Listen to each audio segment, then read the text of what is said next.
দেশের মধ্যে এই সমস্ত ফাসাদ সৃষ্টিকারীদেরকে যখন বলা হয় দেশের মধ্যে অশান্ত পরিবেশ সৃষ্টি করো না, বিশৃঙ্খলা তৈরি করো না, সন্ত্রাসী কর্মকাণ্ড করো না,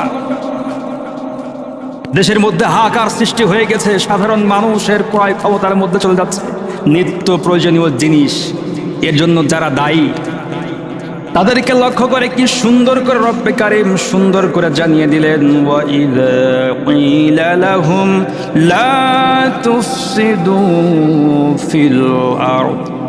যখন তাদেরকে বলা হয় জমিনের মধ্যে ফাসাদ সৃষ্টি করো না, শান্ত পরিবেশকে অশান্ত পরিবেশে রূপান্তরিত করো না, তখন তারা বলে ক্বালু ইন্নামা নাহনু মুসলিহুন, তখন এই সমস্ত সন্ত্রাসীরা ক্বালু তারা বলে আমরা তো শান্তি স্থাপন করছি, করে বেআইনি কাজ। এবং ইন্নামা নাহনু মুসলিহুনের ব্যাখ্যা হচ্ছে এটা, তারা করে বেআইনি কাজ এবং সেই বেআইনি কাজটাকে বৈধ করার জন্য নিজেরা আইন তৈরি করে, এর মানে হচ্ছে ইন্নামা নাহনু মুসলিহুন। সাধারণ জনগণের তাদের জন্য আইন সমান হতে পারে না, এর মানে হচ্ছে ইন্নামা নাহনু মুসলিহুন। তারা মানুষকে অন্যায়ভাবে হত্যা করবে, দেশের সম্পদ লুণ্ঠন করবে, দেশের মানুষকে শান্তিতে থাকতে দিবে না, এবং তারা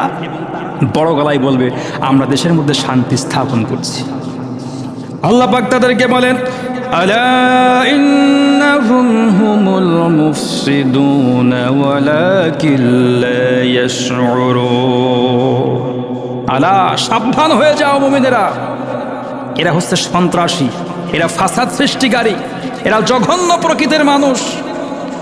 কিন্তু এরা সেটা বোঝে না। দুনিয়া এমনভাবে তাদেরকে গ্রাস করে ফেলেছে, শয়তান এমনভাবে তাদেরকে খেয়ে ফেলেছে, তারা শুধু দুনিয়ার চাকচিক্যে তারা বেহুশ হয়ে আছে। পরকালকে, মৃত্যুকে